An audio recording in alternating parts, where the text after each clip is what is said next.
Two of the top PvE weapons in the game currently are Mountaintop and Recluse. I use both of them along with Anarchy in Crown of Sorrow, even though it's not technically the best. It's good. I like the loadout. It's also an annoying but very effective PvP loadout as well. Recluse very well may be the best primary weapon Destiny has ever seen. So is it bad that this season's loadout du jour consists of two Pinnacle PvP weapons for PvE? Does something need to be done about this? I don't know. That's what we're going to talk about. First, let's quickly talk about these guns individually. Grenade launchers are the damage kings of the season, as we learned from a previous video. Several of the top damage weapons in the game are grenade launchers. Mountaintop was released during Season of the Forge, but grenade launchers didn't really start to gain mass popularity until a little bit later with another buff in Season of the Drifter. I think Mountaintop being one of the best damage weapons in the game is coincidental with grenade launchers themselves being the best option. The archetype itself is incredibly strong, and it wouldn't surprise me to see grenade launchers get hit with a nerf. The Mountaintop quest is also awful and terrible. We'll talk about that in a potential follow-up video. Recluse, on the other hand, is just an insane gun. The best perks in the game are Outlaw, Rampage, and Kill Clip, with Feeding Frenzy hanging out there too. They're the best options overall for both PvE and PvP on most guns in the game, generally speaking. More damage tends to just reign supreme everywhere. Master of Arms combines a lot of these effects. Refreshing the damage buff after a kill, no need to stack it up for a maximum effect, and the reload speed increase almost negates any downtime that you might have. The Huckleberry Exotic SMG is close to this level. Auto-reloading on a kill, stacking up Rampage is really easy to do, but the Huckleberry, 1, is exotic, and 2, does have ramp-up time, even if it's short. You don't get all of that insane bonus damage up front. It needs to stack. Master of Arms gives Rampage times 3 style damage instantly, boosting body shot damage a ridiculous amount, and headshot damage pretty significantly. You can also proc this effect with any gun. Not only this, but it can shred in PvP much better than Huckleberry can, while being much more forgiving to use in general. Oh, and also it's not exotic. This gun isn't a product of the archetype just being good or flavor of the month or flavor of the season. This gun is just actually insane. So while I can forgive Mountaintop for being in the right place at the right time, Recluse can't get such forgiveness because it is inherently designed to destroy everything within a 20-meter radius of it. But we still haven't really touched on the question though. Is it okay for something like this to happen? Is it okay that a significant portion of a top-tier PvE loadout comes from PvP? Because I mean, the opposite also tends to be true, at least across Destiny's history. A lot of the best PvP weapons came from PvE. Beloved, Supremacy, Mindbender's Ambition, Ace of Spades, Hammerhead. I think the difference is that those weapons I just listed don't come from a long, arduous PvE quest chain like Mountaintop does. Recluse is just 2100, no other requirements, so I don't think of it in the same vein as I do something like Mountaintop. But both activities, PvE and PvP, do stay in their lane sometimes. Not Forgotten, Revoker, Wendigo, even Breakneck stays well suited specifically for Gambit.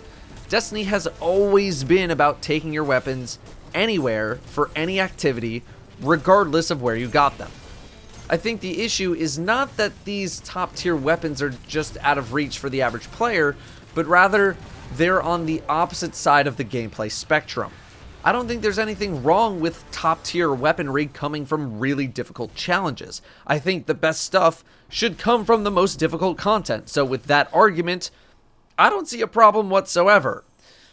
But as we know, something like the Raid has, at least in Destiny 2, under-delivered in terms of giving powerful armor and weapons for something that is supposed to be the highest difficulty activity in the game.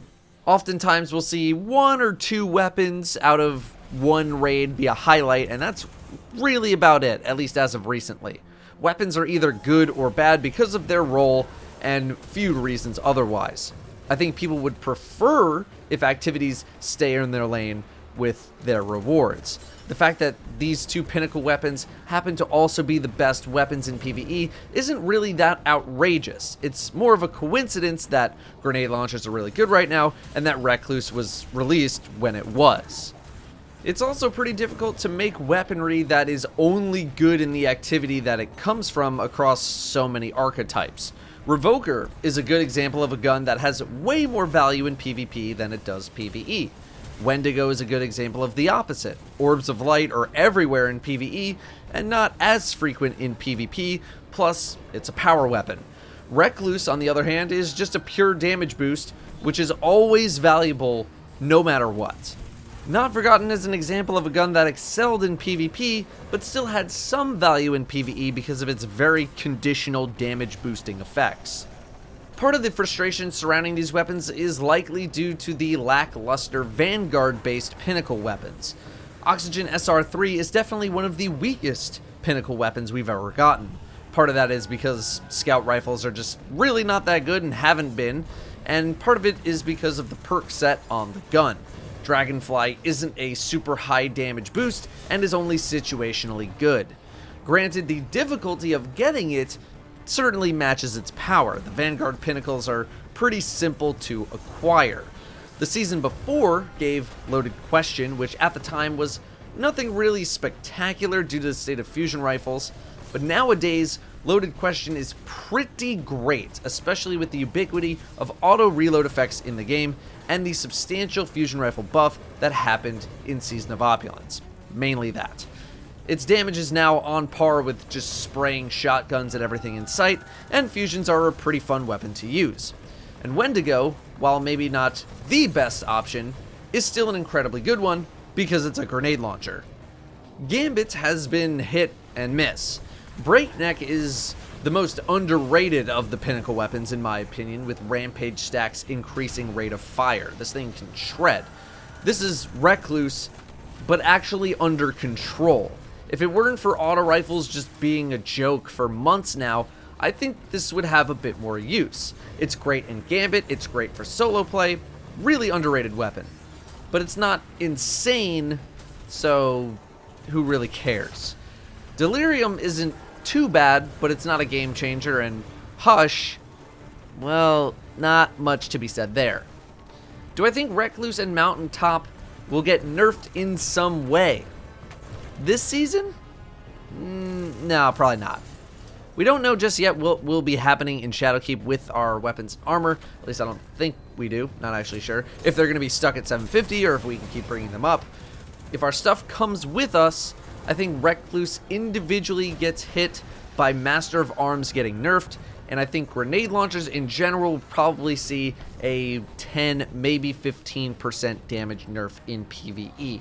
I don't know if Recluse needs to be adjusted for PvP, despite the fact that it's pretty crazy in PvP too. Master of Arms, as it is right now, is just really, really good, and I think a nerf is somewhat likely to happen. The only way you can dethrone Recluse is by making something even more ridiculous than it is right now.